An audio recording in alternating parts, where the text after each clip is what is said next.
Good evening, everyone. Thank you so much for being here this evening with me. I'm going to ask my panelists to unmute and to turn on their video cameras while I do my intro. My name is Rosanna Santos. I am the Director of Alumni Engagement at John Jay College, and we have been trying to turn all of our in-person programming into virtual. So I'm hoping that you enjoy this format and that it gives you an opportunity to attend our events that you may not have been able to in person. Tonight's event is called Social Work Pathways, and we're going to be talking to three young alums who are on the path to obtaining social work degrees or working in the social services arena during this COVID time. And we're going to get into some questions about their career journey, what's next, what's their ultimate goals. So what I'm going to do, instead of me introducing them and not doing them any justice, I'm going to call on them, and then they will start by responding to the phrase. I'm going to give them a phrase, and I'm going to ask them to complete the phrase. And I want them to tell you their names, where they currently work, and their titles, and to finish the phrase, if it weren't for John Jay, ... So let's start with Chantel Brooks. Thank you so much for being here tonight. Hi, thank you. Hi. Thank you. So if it weren't for John Jay, I would not be here right now. I would not be a case manager. Tell us where you work. Okay, right now, I currently work at the Henry Street Settlement Urban Family Center Shelter as a case manager. I've been here for, I don't know, it feels like 5 years. But I've been working here since August of last year. And your class of? I am class of 2019. Oh, you're a baby still. Class of 2019, and what was your major? Criminal justice. Okay, well, thank you so much for being here today. Thank you. Cynthia Ortiz, thank you for being here. Thank Tell you me for having me. where you work, your title. I should have asked this before, when you graduated, and your major. Okay, so I also work for Henry Street Settlement. I'm class of 2016, and I am also a case manager there. I started in October, and if it weren't for John Jay, I don't think I wouldn't have had the passion that I have now to helping the families that we are helping now. Okay, great. Ryan, it's so nice to see you. It's been a while. So tell us who you are, who you work for, when you graduated, and what major. Unmute.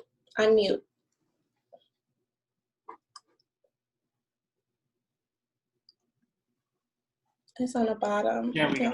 Okay. Thank you, guys. So hi, my name is Ryan Guaitia. I work at the Children's Village as a case planner. During my time at John Jay, I was a forensic psychology major with minors in writing and philosophy. And without John Jay, I would not have the social skills necessary to do the work that I am doing today. Okay. All right. So we're going to get a little deeper into that. So why don't we start with Cynthia? Can you share with us your career journey up to this point? I know you're all relatively recent alum, and that's what I wanted. I wanted to get people who are on the social work track. If you can tell us your goals around that, and also, like I said, your career journey up until this point. Okay, I think I forgot to mention that my major was criminology, and I had a minor in human services. When I graduated, I was actually a bit all over the place. When I graduated, I went straight into real estate just because it was a job that, fell into my lap. It wasn't nothing that I had any passion about. But I was there because I just needed quick money, of course. In between that job, I was doing like little charity work here and there and volunteering where I could, to the point where I, after like 2 years, almost 3, I got into the social services field, and I applied for Henry Street. That was my first job that I applied to in the field, and landed the job. So now I'm there. We do a bit of a lot. We do the housing specialists. So we focus mostly on housing our families there. And that's where I'm at right now. And now, didn't you tell me you were getting a social work master's? Can you talk a little bit about that? Yes. So I recently got accepted to an online school, online master's program in social work. So I just started I'm on my second class now. So it's like one class each semester, of course, but it works perfectly with my schedule. I was kind of upset, of course, because I wanted to be in person, but because of work and all that stuff, I thought it would just be best to do online. And it works with working schedules. Okay, thank you. Mhm. Ryan, go ahead, Ryan. I'm trying to unmute you, but there it is. Yeah, I'm just gonna leave myself unmuted. Okay. So my career journey kind of started right after John Jay. I didn't miss a beat and went right into my MSW at Hunter College. And so I was part of their Silverman School of Social Work program for 2 years. There I interned at BMCC for their veterans program. So I got to work with students, veterans. So that was an interesting population to work with. And I also got to work at the LGBT community center in the village, which was my dream population. Love working with youth and especially LGBT youth. And now that kind of led me to working more seriously in the child welfare sector of things. So now I'm working at the Children's Village for their therapeutic foster care program. Is Children's Village in New York City? Where is it? So it's based in Dobbs Ferry, but they have multiple offices throughout the 5 boroughs, and I'm working out of their Bronx office. Okay, thank you. No problem. Chantel, tell us a little bit about your career journey. I know you just graduated, but I think the beginning of the journey is equally as important. So why don't you share that with us? You're muted. Okay. So yes, so basically, we're gonna take it back a little bit. So I originally went to Lehman College because I was interested in social work at the time. And then I was like, well, I want to go a different route. I want to do like the criminal justice route. So I transferred to John Jay. And while I was going to John Jay, I was working at the Bridge, which is it's basically like supportive housing for people that were previously homeless, kids that were like aging out of foster care and things like that. So I was doing receptionist there. But as a receptionist, I was like talking to the clients, hearing stories, and then I was like, I want to go for more. Like I was like, I need another job. So I applied for the Fortune Society, which they focus on basically criminal justice, but when people, are leaving like Rikers and upstate, they focus on getting them back on track. So I was like, I'm going to school for criminal justice. That's something that I'm interested in. Perfect place for me. So when I applied there, I originally applied for the receptionist position. And while working there, I became a mental health intake coordinator.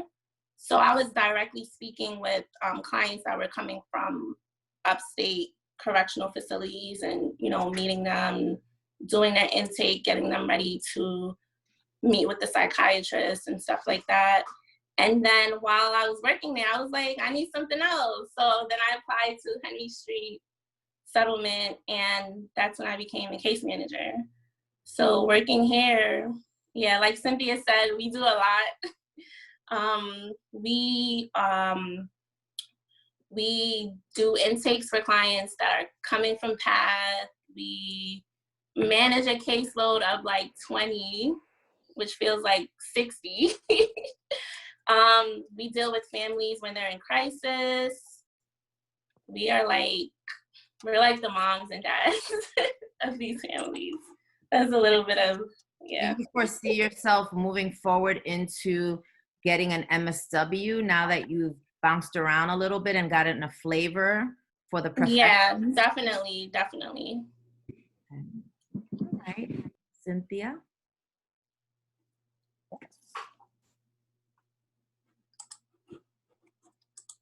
Cynthia, go ahead. You're unmuted. Okay. Do you want me to the next question? Um, Or can I go on? yeah. Did you tell us about your career journey up to this point? I apologize if I missed. I did. Yes. So the next question is what made you choose this professional pathway, particularly because you're moving forward into the MSW itself? Right. So I think so I always used to beat myself up because I didn't go straight into getting my MSW and getting more experience, as this is my my first job in the field. But then I feel like experiencing like going through the real estate companies and those jobs didn't really, you don't get to help people the way you're helping them now. Like, you're not the front line. I was just in an office in a cubicle answering calls and stuff like that. There was no excitement. You're not helping anyone. You're managing people's money, people that are well off. So I feel like because of that, it allowed me to just be 100% sure of that this is what I wanted to do. So I kind of always knew, like, because I knew that I wanted to be in the field, I just knew that I could pursue my that I wanted to pursue my master's as soon as I got this job. It just that experience helped me a lot, like open up and make sure that I wanted to do this. And when do you anticipate having your MSW? So the online program is a 3-year program. So I'll be getting that, hopefully, if everything works out, of course. It'll be in 3 years. Okay, So 2023. It will work out. Mm-hmm. So Ryan, I want to dive in a little bit because you're already a Master of Social Work, correct? Yes, that's correct. So, yeah, so talk to us about, there might be people on the call who want to go that route. And since you've completed it, why don't you give us a little flavor for what that was like academically? And then from there, what do you think is going to be next? Are you planning on getting licensed? Are you in the process of licensure? Talk to us a little bit about that process. Okay, so let me start out by saying I'm already licensed. Okay, good. Congratulations. So that was kind of like one of the immediate steps after graduation that I just wanted to take for myself and kind of just get out the way. What's interesting is that Cynthia spoke about not going straight into it, and my regret was actually the opposite, and not taking that break for myself, which is an interesting kind of twist on things, to experience life a little bit more. But during my master's process, it was a process. It was kind of actually the longest 2 years of my life. It was a lot of work, a lot of very tireless nights. It was on a whole different level than my bachelor's experience. And on top of that, right, we also kind of had, at least my program also had internships that I was doing for 3 days out of the week. So it made it difficult to navigate, having a personal life, having maybe a work life also, because I was commuting to school from upstate at the time. So there was also that time barrier. So I was dealing with a lot of different factors for my graduate experience. And so grad school was a tad bit difficult, but I made it through somehow, some way. Of course you did. And got that degree in 2019. So now that chapter is closed and I'm moving on. For those who are going into the field and going into their masters, I think a piece of advice that I kind of just wanted to impart to you guys is to, take advantage of whatever the school offers. I feel like for myself, that wasn't really something that was possible for me because I didn't have the time and I didn't have the ability to. But if you do have the time and if you find yourself having, an experience where you can kind of delve into the culture of the school and reap all the benefits that has to offer, you should definitely go for it. Now, within the licensing, can you talk to us a little bit about that journey for you? What is the process? What did you have to go through?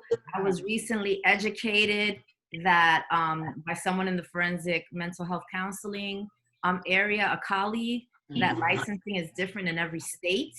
So you kind of stuck with New York for a little while, right, Ryan? Right. So if you can tell us a little bit about that journey and what it takes and what people should be getting ready for. Right. So my preparing for the licensing exam looks different for everybody. So my licensing took place in New York, but I know of people who did it in Jersey prior to graduation. So in Jersey, apparently there's some sort of rule where you can still fulfill the requirements, get licensed in Jersey prior to graduating, as long as you have the educational component and the hours, and then you know, do whatever you have to do to transfer that over to New York.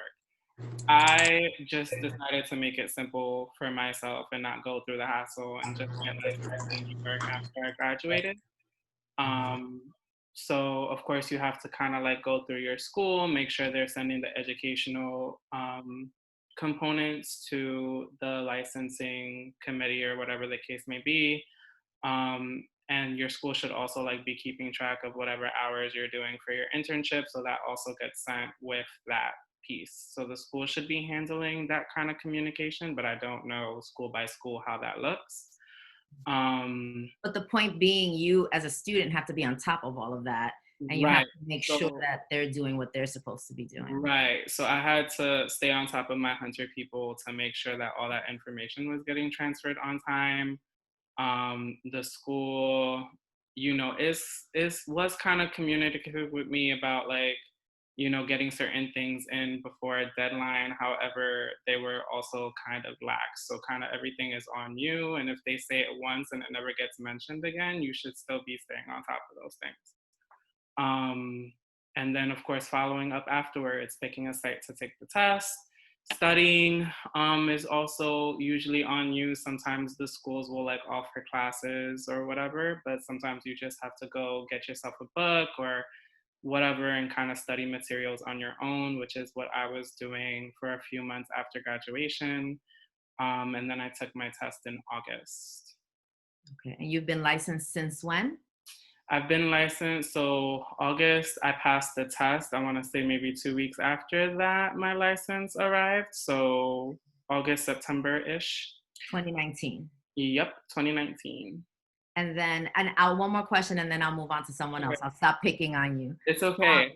What was then once you have your licensing, the job market opens up a little bit more for you. So what was that like? What tips do you have for folks when they're on that? That's a critical job search. Right. So, I mean, in terms of job market, I wouldn't say that my license necessarily made a difference. What I would say is that, you know, everybody comes with certain skill sets and experiences, and it's up to you on how you kind of show that off, right? So even if you don't have a license, you can probably still receive a social working job, but they'll give you the stipulation of getting the license within a certain amount of time after hiring. So that's also happened to some colleagues of mine in New York.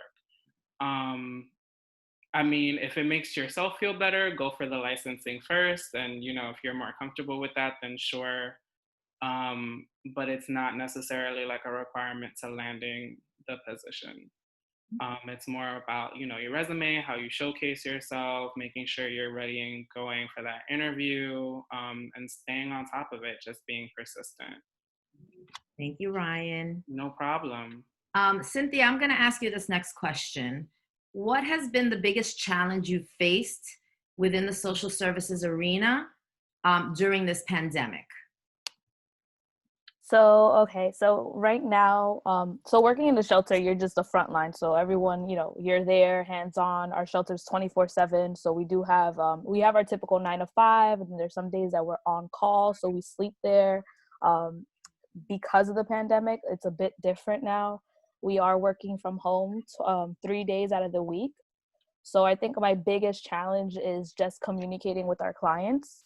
It has its ups and downs, of course, but right now it's a struggle because it's like a lot of people didn't know what Zoom was. We don't give our phones out, so we don't have company phones, of course, so we can't do a typical FaceTime. It was just a lot of internet work that we had to like basically dumb it down to everyone and take our time, like extra time out of our regular work just to even like go through the steps of how to download an app on the phone so we could communicate. I think that's the biggest thing right now. Also just communicating with our bosses and understanding, like, you know, so that they could understand, like, we are also affected. It's not only our clients, of course. Us as staff like needed things. So we got like some common ground, of course, now, but it was definitely a challenge at first, because we all are affected from it. What do you see as a challenge for your clients? So do they not have access to the technology? How is that working out for folks? So technology is a big thing right now where our kids are suffering. So since it's a family shelter, we have a bunch of kids. They were being affected. The city has been doing, you know, we're trying to do their part, of course, with these iPads, but the iPads, half of them didn't work. So it was just a struggle. And at that point, we were more than just case managers. Like, we have to go up there sometimes and like help them turn on iPads or like log in with them, even do like homework with them. Like, it's just a lot more. So I think with the biggest challenge our clients, one is employment, because now the shelter, how they see it is basically like, you're here for a certain time, you have to move out to permanent housing. They can't do that as easily as they would because a lot of them have lost their employment, or a lot of them don't have those resources that they did have before. So that's something, because they're getting, like, from the main office, they're on them, of course, like, why are they moving out? But they're not taking a step back and really focusing on what they're really struggling on. So that's one thing. And then the children, of course, with school, that's just, our population is a huge population of like Spanish speaking only, and those parents, you know, they don't understand a lot of things, and no one is just taking their time to like explain these things to them. So that's the biggest challenge. And are they even able to move in with the pandemic? Are landlords opening their apartments to move into or to even look at?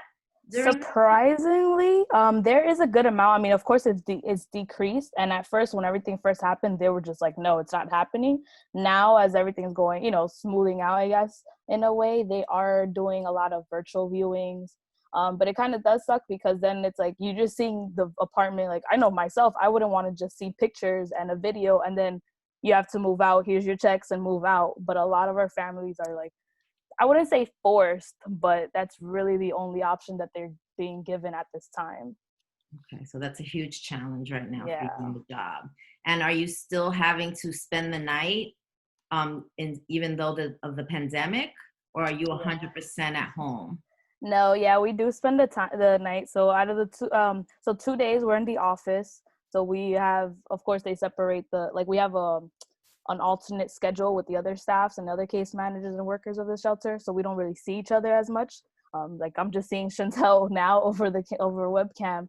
But with the overnights, yeah, we are still mandated to stay there and do our weekends. It will be full weekends, or like one day out of the week. So we do still stay there because the shelter, regardless, needs to function 24/7. Right. Oh, wow. Okay. Thank you so much for, being so open and sharing that. Yeah, definitely. Chantel, I'm going to shoot the next question to you. Are there any silver linings that you're seeing within the system? Is there anything that is a highlight of your work during this pandemic that you'd like to share?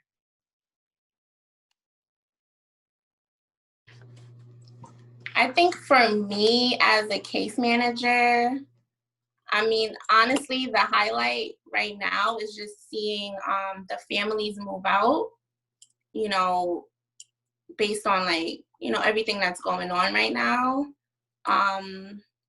That's really like the biggest highlight. Some families are even though they lost their job, they're motivated to just find any type of employment right now to just exit shelter, because no one wants to live in shelter while COVID is going on. Everyone wants permanent housing. So surprisingly, families right now are even like more motivated. So I would say like that's the happiest moment right now.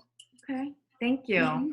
I want to go back to Ryan for a moment because you graduated from the forensic psychology department. Is that correct? Yes. Okay. So, how do you feel the department prepared you? What are some of the things that you want to make sure the audience that's in that department is doing within the department? Like, for example, you mentioned making sure you take advantage of everything that your social work school has to offer. So, what are some of the things that the forensic psychology major offered that were really crucial to you as you moved forward in your MSW? A lot of the basic psychology classes are so things like cognitive, developmental, just kind of like off the top of my head that I know forensic psychology students are going to be taking. Um, like all of the basic, psychology classes that you have to take for your degree are really kind of a stepping stone for later classes in social work.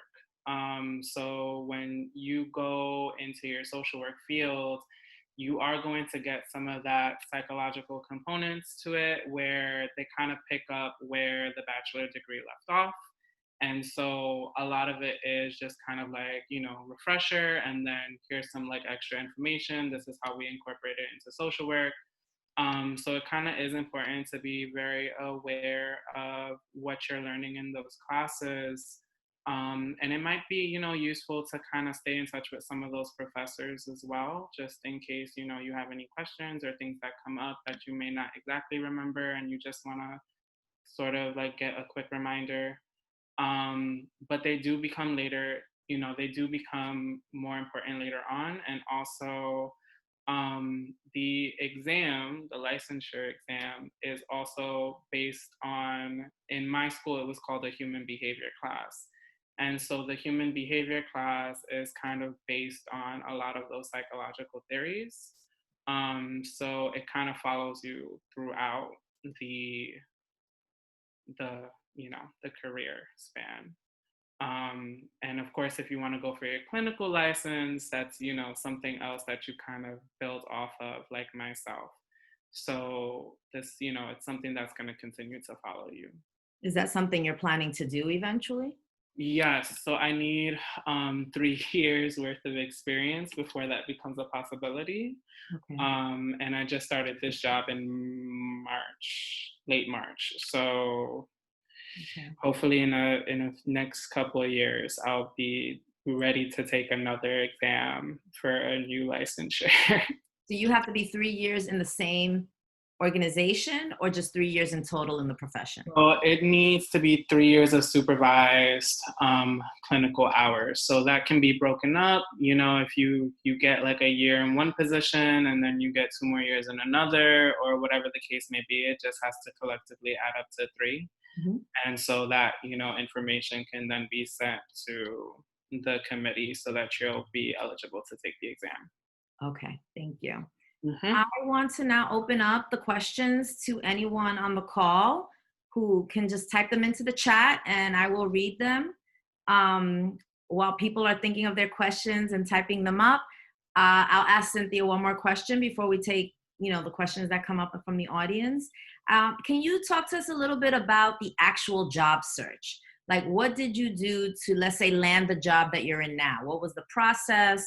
How did it go? What are some things that you learned from that process that maybe you can impart to the rest of the folks on the call? So my process was honestly short. I think I was just like fed up one day with my job, and I was like, this is not even something that I'm passionate about. Like, I just need to go online and look for different organizations. Henry Street was one that I heard from a colleague.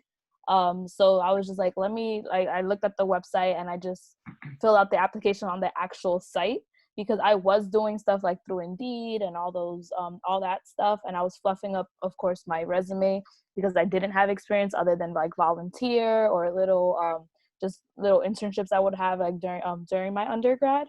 So I would that was something that I had to continuously like do, because I would go into Indeed, submit my application, would not hear back from anything.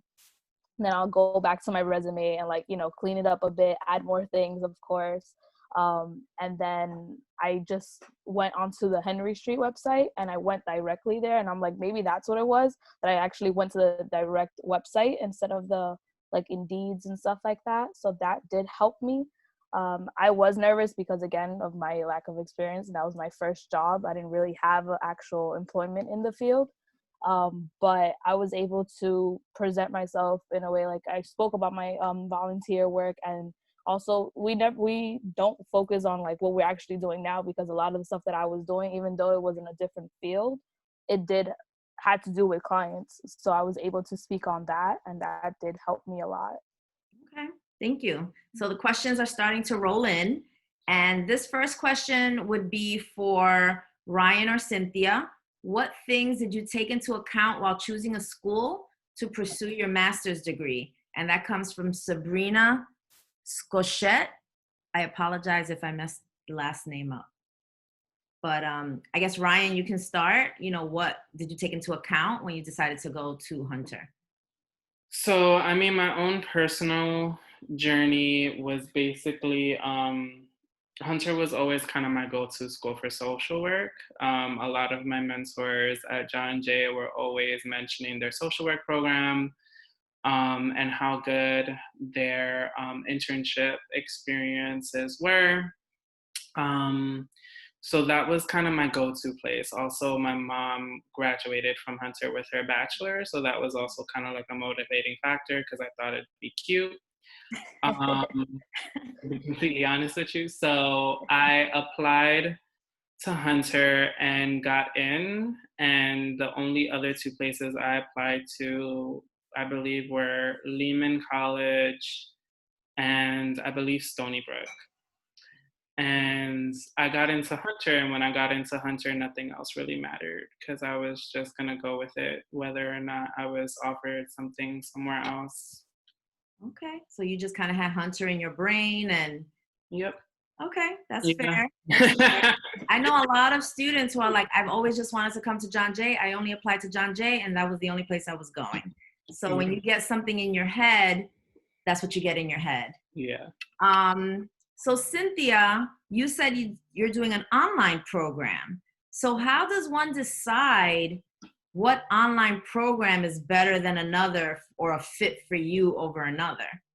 So I really didn't. I actually did want to go to Hunter. Like that was my go-to also, but because I actually went to like an orientation there and came out crying because they were just like, if you have a full-time job, you cannot come here. And I'm just like, I have no other choice. So that's what kind of deterred me to like applying anywhere else for a few years. And then I started Googling online because I'm like, okay, I have to go back to school, like no matter what. And clearly I don't have the freedom to, go to a school in person if it's not going to work with my full-time job. And at that time I was working crazy hours. So I'm like, I don't have that choice. So I started Googling and I found out, I forgot how I found about the school. It's called Widener University. I forgot how, but I started just looking into their programs, and then I started connecting with the advisors, and they helped a lot. They were really helpful. They were just telling me about the program. They give you like a rundown of everything of each semester. Also, they broke it down.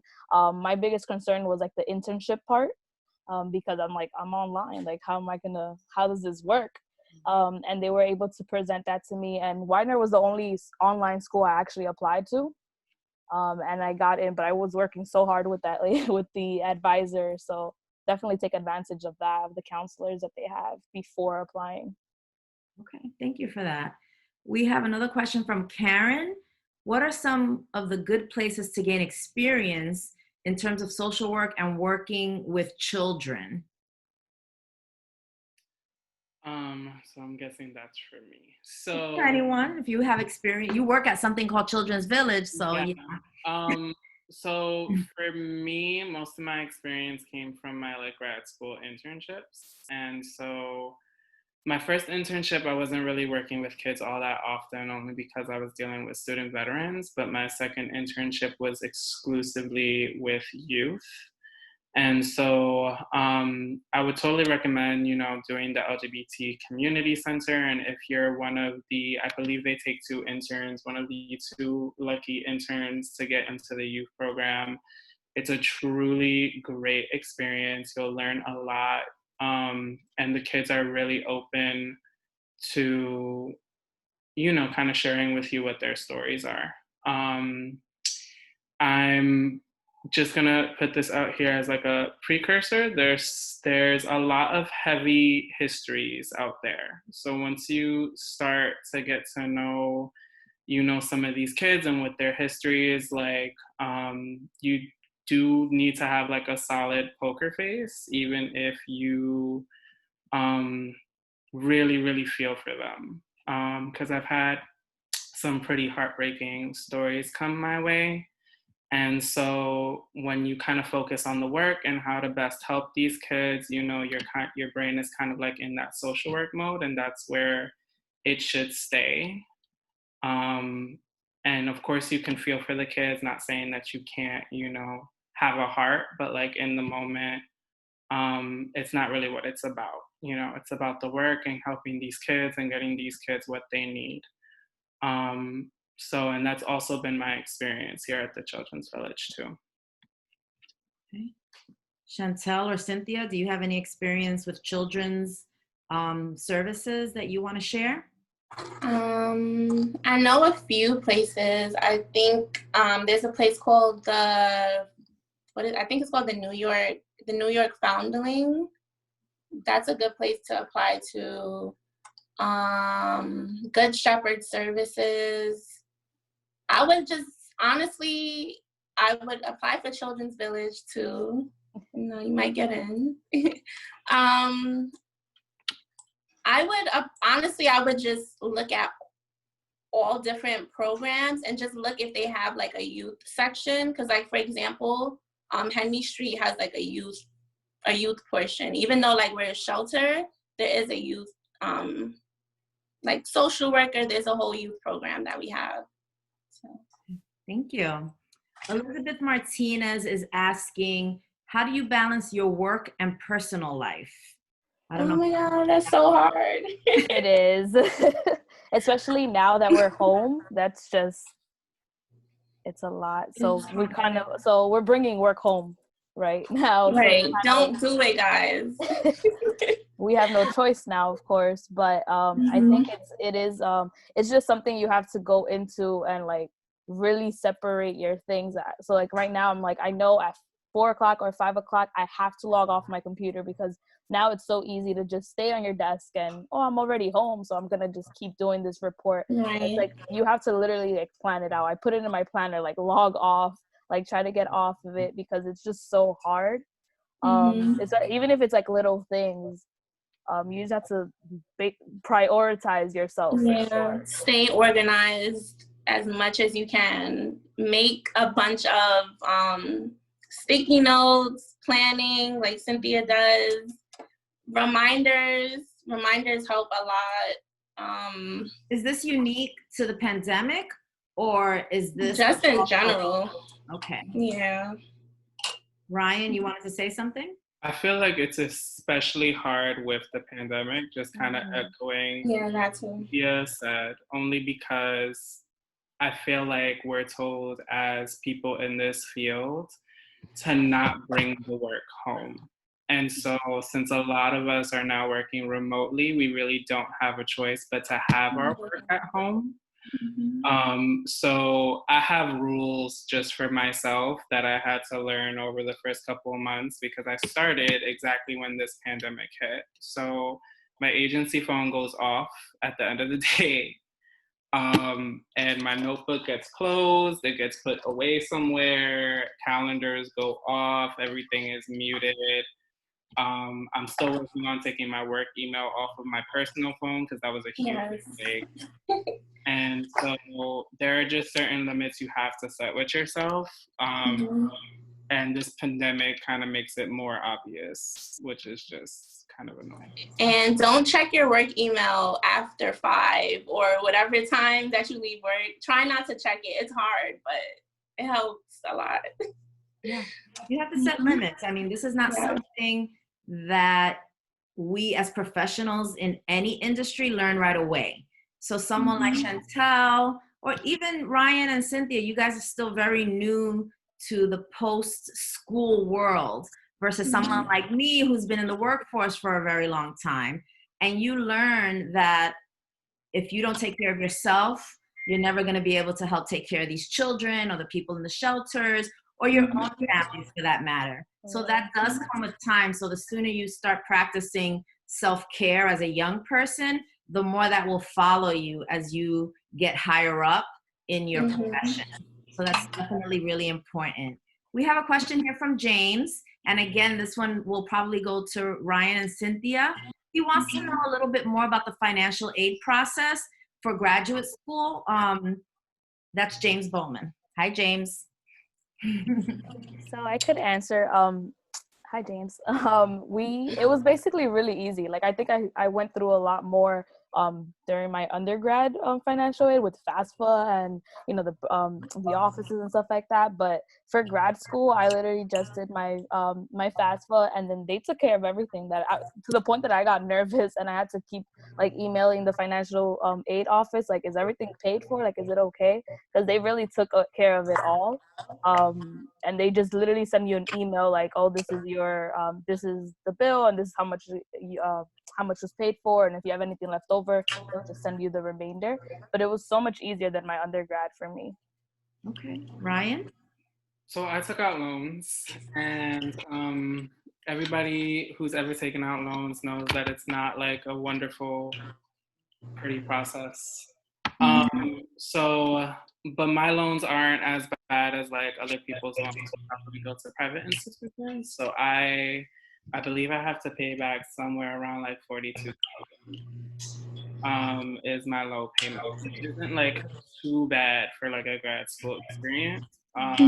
And the process is kind of like the same for undergrad. You do your FAFSA, kind of like all this stuff. But if you need the loans, if not, you have options. Unfortunately, for grad school, I didn't really have a choice but to take out the loans. For my undergrad, I had like a very gracious mother who was wonderful and very financially stable. So she helped me out with that. But my grad school experience was definitely on my own, and now I'm paying off loans. Okay, thank you. So we have here, someone is asking about Karen, about pretty much the day in the life. What do your duties look like? What does a day you walk into the office and you do what until 5 o'clock? So why don't you start, Ryan? I'm gonna put you on the spot again. So my day kind of happens in waves, right? So recently we've kind of started implementing this new thing where we have to type up an agenda and send it to our supervisor. During a team meeting, me and my supervisor kind of both laughed at this idea, even though it's now mandatory, because things happen. And so unfortunately, right, you can make all the plans you want to get certain things done at a certain time. But if a crisis happens, or if a kid needs to be moved, or a kid gets sent to the hospital, or something happens, somebody catches the virus in the home, these are emergencies that come up that throw your day into havoc. So you can have like your day planned out, and then, it won't work out the way that you planned it. On a good day, and if my day is planned out correctly, I'll start with whatever paperwork I need to get done, do the phone calls that I need to do to parents and kids to check in, make sure everybody's needs are getting met, and then continue to do my paperwork and training at the end of the day. In a day where there's a crisis, it's usually my entire day is kind of like focused around that crisis, and everything else kind of like falls onto the wayside and then ends up being tomorrow's problem. Only because that's kind of like how quick at the drop of the hat you need to respond to some of these things. Okay, thank you. Mm-hmm. Cynthia? Cynthia, you have to unmute. Okay. Sorry. For us, well, I'll talk about the office work instead of the home. When we go inside, we basically the shelter has these reports that they are mandated for us to do for each family. They're called IOPs. They stand for Independent Living Plans. So that's what we really focus on our family. That's ideally like what case management really is just focus on this one report that's done either weekly or bi-weekly, depending on the family criterias. That doesn't work out like that because there's always crisis going on. So we basically, I go in, I handle my appointments. When there is crisis involved, we do get involved the whole day. The police are called, we do incident reports. Sometimes we have to do case conferences where we have the whole family and the entire social service team. So the shelter has case managers, they have their own social workers, a housing specialist, and then the program director. So they all get involved in that. But on the quiet days, it's really just you're focused on the families that you have. So like our caseload right now is a caseload of 20. So we'll have, let's say 5, we break it up. It's up to you, of course, how you do your schedule, but I'll have like 5 clients that I'll see that day. I'll do the reports with them. Now I just have phone calls and video chats with them. When I'm in the office, I do go to their units sometimes, knock in and just peep my head just to see the kids, just to see how they're going. So we can have like an extra layer on the children. But it's really quiet these days, of course. Well, it sounds like it's an unpredictable space more often than not. So you just kind of have to pivot and just figure it out, right? Yeah, definitely. Because I'll have my 5 appointments, but I'll end up seeing like almost half my caseload that day. Or if something happens and I see no one and I only see that one family.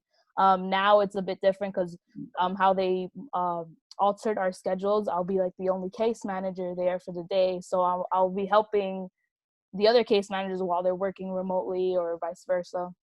And I'll be taking care of their caseloads and stuff like that in person, of course. Well, some of the questions want to get a little deeper. And Heiner Baez, he wants to know what are the negatives or downsides about the profession that you may not like. Spill the tea. Well, okay, right now with the shelter system, I would never. I mean, it's a good experience because you get everything, like you just get everything, all the type of experience, but I would not, like, I don't see myself continuing my career in the shelter system. I'm grateful for the experience, of course, but the system is extremely flawed. So that makes it a bit difficult. My families are amazing. Like I love the helping them and the work that we do, but it's just the system because at the end of the day, it's not just your organization. You have someone above that organization that's that's in charge and giving you mandates that you have to meet. So that's the biggest struggle right now. Chantel, I see you agreeing. Would you like to add anything? Yes. So if you're like, I mean, we're all passionate about helping people, but for example, like we have like a lot of undocumented families in the shelter. Like that doesn't get talked about a lot. So if you're like really passionate, like you go die hard for this, I would not work in shelter because it's hard. They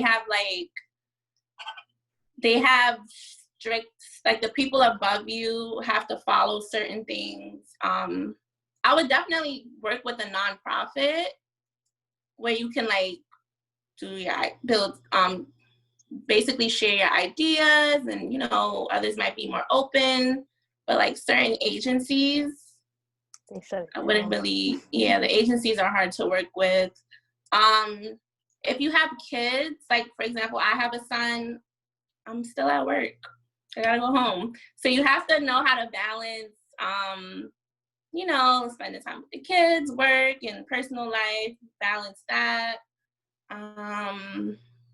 Some other stuff. What about you, Ryan? What do you think?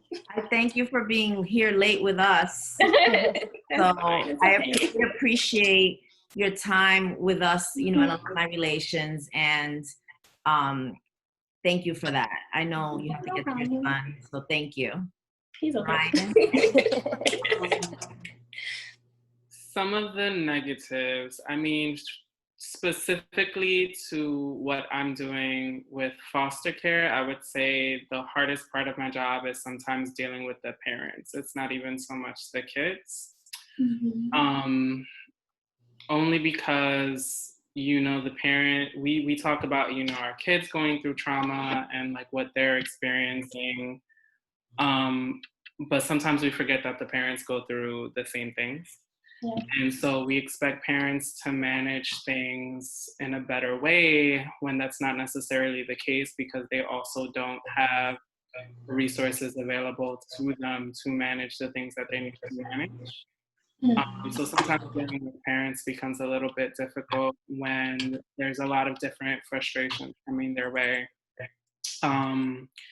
So I've had to kick into those old peer ambassador skills when dealing with parents, because, you can't really come out the side of your neck, or you can't really say the things that you're thinking that you kind of just need to work with them like in the moment and understand their point of view. And sometimes it might even go so far as to put yourself in their shoes just to see how it has to look coming from the other direction. Because I think sometimes it gives you a better perspective of where these frustrations are coming from, because half of the time, or more than half of the time, I would say they're not directly coming from you. So yeah, that's kind of been the hard part for me. Okay, thank you. I know it's hard to be this honest, but I think it's important for folks who want to learn more about next steps, because I think it's equally important to know what profession you don't want to go into as it is to know what you want to go into. And you might be giving some folks some pause and saying, you know what? Maybe this is not quite for me right now or at all. So I think it's really kind of you to share things so honestly. So thank you. So we have about 10 minutes left. There are about 3 more questions. So I'm going to try to combine them because they're not that different. So what motivates you to what motivates you to continue to provide these services for your clients? And have you had moments where it's hard to show your to hold your emotions? Yes. And then this last one again, which I think it all kind of comes together. How has your work experience shaped your outlook about the social services profession? So I know that's a lot, and I'm happy to repeat it as you go along, but I almost feel like all those 3 questions can really bring us to a close with today's webinar. So Chantel, go ahead. You sounded like you wanted to get going. So what definitely, I want to say brings me to work every day and just makes me want to continue in social work is like the families. It's really like the clients, like just really knowing that like there's people that really genuinely need help. It's so much, like honestly, like in shelter right now, the families make me want to come to work. I know sometimes it's usually like the other way around, like people are like, no, I don't want to deal with this family, but for me it's the families. It's the just knowing that like I'm helping someone, I don't know, fill out a paperwork that's going to bring them to the next step of them like getting out of shelter, or just knowing the fact that they're going to exit shelter and going to like permanent housing. Just knowing that like you're just helping them get to like one of their goals and just get to the next step that's going to better them and their children. What was the second question? Have you had moments where it's hard to hold your emotions? Oh, all the time. So working in social work, like there's gonna be moments where you don't agree with things that you're hearing. It could be from like a coworker, it could be from your supervisor. Honestly, guys, I have a lot of those moments. But the way I deal with them is, honestly, I just be like, you know what? I just take a breather. You're gonna take a lot of deep breaths working in the social work field. What's the third question? How has your work experience shaped your outlook about the social services profession? It makes me want to start my own nonprofit. Me and Cynthia, we talk about that all the time. But it makes me want to start my own. It makes me want to tap into resources that I feel like aren't being used as much, or that people aren't really aware about. It makes me want to just bring those up to light some more. It gives me a lot of ideas. Okay. Like, I'm constantly thinking about things. Good. I just write it down. When you start your nonprofit, let us know. We'll do another webinar.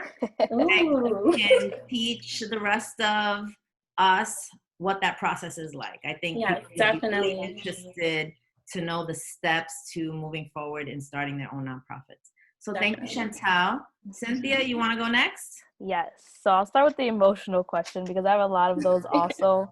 And that's really with clients because, you know, like I think Ryan touched base on that. Like when they're explaining their trauma and going, I'm so invested in their life that it's a lot to take in. So I remember when I first started there, I would actually tell my other colleagues, like, how do you guys hold all your emotions in? Like, how do you not cry from what they're saying to you? And there's been times that I would have to leave the room and like burst out crying somewhere else and then come in like with a clean face. It's just, you have to just, like Ryan said, just keep thinking about like how you can help them just be on that social worker mode, I guess. Just think about the resources, like, okay, you're explaining this, I could just break it down in your head and then take your breathers at the end because you have to debrief. Like, regardless if it's with a coworker or, you know, during supervision with the supervisor, you have to definitely debrief because if you don't, like at first I used to not speak at all, but going into this profession, like I talk so much now because it's like I have to talk about it because if not, I'm gonna go crazy. Okay. The next question. Well, how has it shaped your outlook of social services profession? So I know, you know, there's a lot of things that are flawed in the system. I guess with any system, and this is just the shelter system that's coming to my, you know, my eyes. Like I just started this job, so that's something that that shaped me. Like I know that there's so much issues going on that I could only imagine what else is going on in the other social service jobs and stuff like that. It's just like Chantal said also with the ideas, just write it down because there's so much that you would want to do. But of course, there's reasons that things are the way they are. But there's just so much things that need to be changed. Mm-hmm. Okay, thank you. Ryan, why don't you take us home with all of this? Sure. What motivates you to keep going to keep on with this profession?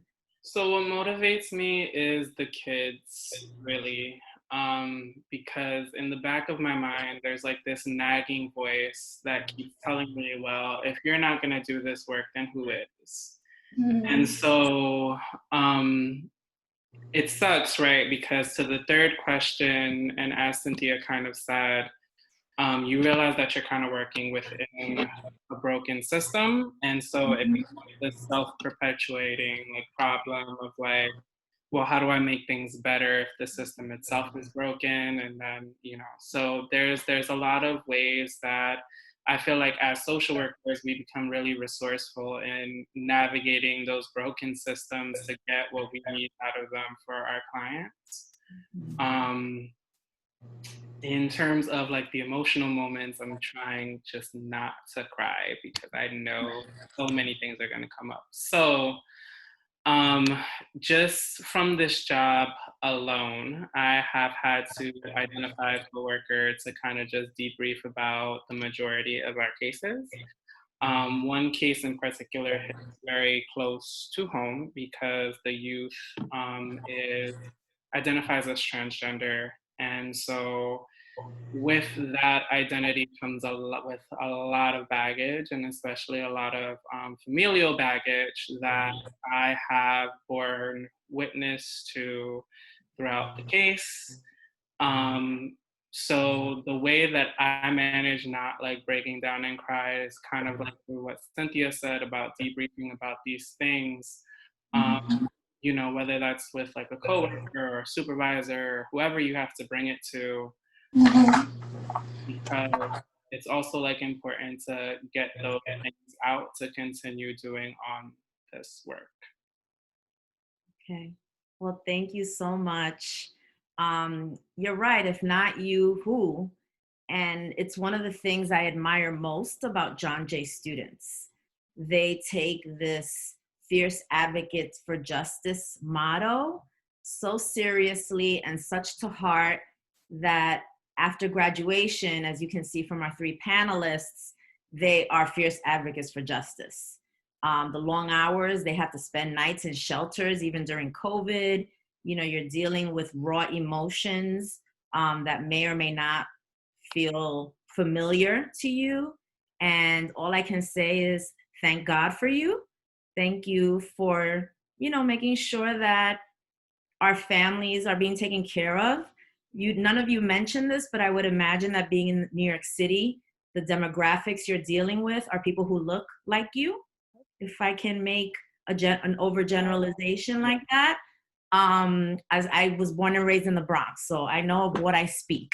And I just, you know, I wanted to thank you so much. I know this was not always easy to talk about. I know a lot of you are very young in your professions, and, you know, there are different levels to this, and that would be part 2 to this workshop. You know, maybe some folks who have been in the profession 10, 15 years, what are they experiencing? And I hope to bring that to the audience at some point soon. But I'm so grateful to the three of you for saying yes to me and for being here and taking a little extra time away from your son. Thank you so much. The Office of Alumni Relations and Annual Giving is grateful to you. We are here for you. If there's ever anyone in the audience who feels that they themselves have an expertise and would like to talk to me about hosting a webinar, I am at alumni@jjay.cuny.edu. Very easy to find on campus. And I want to thank you once again so much for being here. I know it's so hard. You're frontline workers. You are frontline heroes to me and my team. And, you know, the fact that you even took an hour to be here tonight instead of sleeping, I am grateful and I owe you one, right? So everyone, thank you so much for being here. I will send out their email addresses if any of you have any further questions beyond tonight. I will send out a follow-up email sometime tomorrow, and if it's okay with them, you can reach out to them about their grad school experiences or if you think of other questions. So again, thank you. Have a wonderful evening. Please be safe. Please stay well. And know that the Office of Alumni Relations and Annual Giving is also here for you if we can do anything for you. So again, have a wonderful night. Thank you, guys. Thank you.